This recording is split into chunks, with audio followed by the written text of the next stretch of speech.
Nabi Ismail alaihissalam adalah putra Nabi Ibrahim alaihissalam dari istrinya Siti Hajar. Kisah beliau bukan sekadar sejarah, tetapi teladan agung tentang ketaatan, kesabaran dan pengorbanan kepada Allah Subhanahu wa taala. Allah mengisahkan kelahirannya setelah Nabi Ibrahim lama menanti keturunan.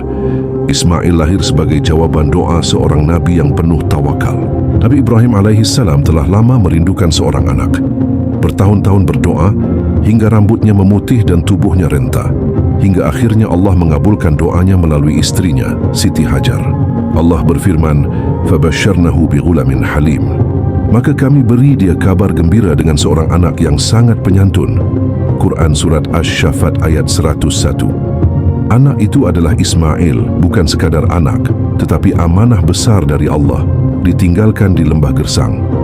Atas perintah Allah, Nabi Ibrahim membawa Siti Hajar dan bayi Ismail ke sebuah lembah yang tandus, panas, dan tidak berpenghuni, Makkah. Tidak ada air, tidak ada pohon, tidak ada kehidupan. Dengan hati yang hancur namun iman yang teguh, Nabi Ibrahim meninggalkan mereka. Lalu beliau berdoa, "Rabbana inni askantu min dzurriyyati biwadin ghairi dzi zar'in 'inda baitika al-muharram." Quran Surat Ibrahim ayat 37. Artinya, "Ya Rabb kami, sesungguhnya aku telah menempatkan sebagian keturunanku di lembah yang tidak mempunyai tanaman di dekat rumahmu." Siti Hajar berlari antara Bukit Safa dan Marwah 7 kali, mencari air. Kemudian Allah perintahkan malaikat Jibril menghentakkan tumit atau sayapnya ke tanah, memancarkan air dari bawah kaki Nabi Ismail yang menangis. Lalu Siti Hajar mengumpulkan air itu dengan berkata Zam-Zam, maknanya berhenti atau kumpul, menjadikannya sumber air abadi hingga kini. Nabi Ismail tumbuh dari bayi lemah menjadi anak yang kuat, sabar dan penuh adab. Ketika Nabi Ismail telah cukup usia untuk berjalan dan membantu ayahnya, datanglah mimpi kepada Nabi Ibrahim. Mimpi para nabi adalah wahyu. Allah berfirman, "Inni ara fi'al manami anni azbahuka." Quran Surat Asy-Syaffat ayat 102. Dengan kelembutan seorang ayah, Nabi Ibrahim menyampaikan perintah itu kepada Nabi Ismail. Tidak ada teriakan, tidak ada tangisan. Yang ada hanyalah iman. Nabi Ismail menjawab, "Ya abati fa'al ma tu'maru satajiduni insya'a lillahu minalis sabirin." Wahai ayahku, lakukanlah apa yang diperintahkan kepadamu. InsyaAllah engkau akan mendapatiku termasuk orang-orang yang sabar. Inilah kalimat yang mengguncang langit. Seorang anak menyerahkan nyawanya demi ketaatan kepada Allah. Allah berfirman, "Wa idh yarfa'u Ibrahimul qawa'ida minal baiti wa Ismailu." Quran Surat Al-Baqarah ayat 127. Setan datang membisikkan kabar kepada Siti Hajar. "Wahai Hajar, tidakkah engkau tahu? Ibrahim membawa Ismail untuk disembelih."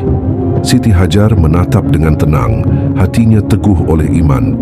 "Jika itu perintah Allah, maka jangan hanya anakku. Demi Allah, aku pun rela jika harus disembelih, karena apapun yang datang darinya adalah kebenaran." Ketika pisau telah diletakkan di leher Nabi Ismail, Allah menghentikan semuanya. "Wa fadainahu bidzibhin 'azim." Quran Surat Asy-Syaffat ayat 107. Menurut jumhur ulama, inilah bukti bahwa yang disembelih hampir itu adalah Nabi Ismail, bukan Nabi Ishaq. Nabi Ismail tumbuh menjadi pemuda yang jujur, amanah dan fasih berbahasa Arab. Bersama ayahnya, ia membangun Ka'bah, rumah pertama untuk menyembah Allah. Dari keturunan Nabi Ismail, lahirlah bangsa Arab Musta'ribah.